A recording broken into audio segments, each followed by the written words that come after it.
ரஜினி கமலை வச்சு பல படங்கள் எடுத்திருக்காரு. ரஜினியை வச்சு பார்த்தீங்கன்னா முரட்டுக்காலை, போக்கிரி ராஜா பல படங்கள் எடுத்திருக்காங்க. ரஜினி பற்றி ஏவிஎம் சரவணன் சார் சொல்லும்போது முதல்ல வந்து ஒரு ப்ரொடக்ஷன் மேனேஜரை தான் அனுப்பிச்சி விட்ருக்காரு. ரஜினி இருந்தால் பார்க்க முடியுமான்னு கேட்டுவாங்கன்னு.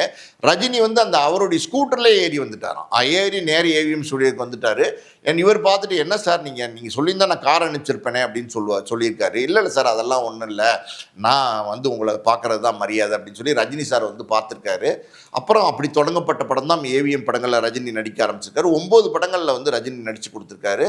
சிவாஜி படம் ரஜினியே வந்து விருப்பப்பட்டு ஒரு பெரிய படம் பண்ணணும் அப்படின்னு சொல்லி ஏவிஎம் நிறுவனத்தில் சரவணன் சார் போய் பார்த்துருக்காரு. பார்த்து சொல்லும்போது அவங்க சொல்லியிருக்காங்க, பெரிய படம்னா சங்கர் வச்சு பண்ணால் நல்லாயிருக்கும் அப்படின்னும் போது ரஜினிக்கும் சங்கருக்கும் அன்னைக்கு சில கருத்து வேறுபாடுகள் இருந்தது. ஏதோ ஒரு சில காரணத்தினால ஒரு ஸ்கிரிப்ட் வந்து சங்கர் ரெடி பண்ணி வச்சுருந்து ரஜினி அந்த நேரத்தில் தேதி கொடுக்காதனால, இனிமேல் நான் ரஜினியை வச்சு பண்ண மாட்டேன் அப்படின்னு சங்கர் வந்து வைரமுத்துட்டு சொன்னதாகவும், அது ரஜினிக்கு வந்து வைரமுத்து சொன்னதாகவும், சங்கர் என்னை வச்சு பண்ண மாட்டார் சார் அப்படின்னு வந்து ரஜினி சொன்னப்போ, நீங்கள் அதை பற்றி கவலைப்படாதீங்க, நாங்கள் போய் பேசுகிறோம் அப்படின்னு சொல்லி அந்த ப்ராஜெக்டை வந்து செயலாக்கம் பண்ணது வந்து ஏவிஎம் சரவணன் தான். அதில் ரொம்ப முக்கியமாக அவர் சொல்லியிருக்க ஒரு விஷயம் என்னென்னா, சார் சினிமா அப்படி தான் இருந்துச்சு, அந்த சினிமா இப்போ இல்லைங்கிறது உண்மை.